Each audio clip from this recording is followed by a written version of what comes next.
Hey everybody, what's up and welcome back to today's video guys. And today guys, I'm going to go ahead and be showing you how to go ahead and create consistent characters in Gemini. This is a very simple thing to do, so make sure to watch this quick and easy video till the very end, follow my steps correctly, so you can make sure that this works the same for you and you can do this yourself. But yeah guys, let's get straight into it.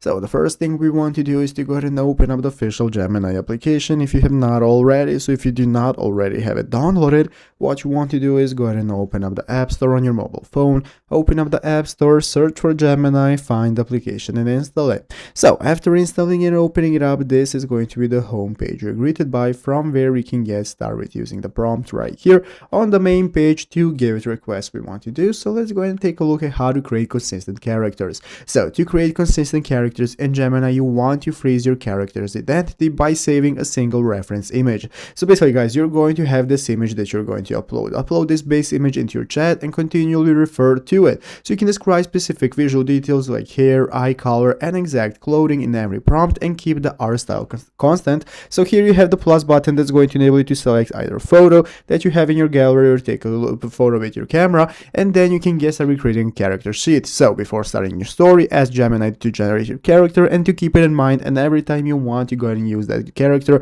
in your story or image and so on, you're going to refer back to that image that you uploaded, tell it to look at it and use that same character again and again, and basically this is the way it's done. So I hope this video was helpful. If it was, make sure to leave a like, subscribe to the channel. Thanks for watching, take care and bye.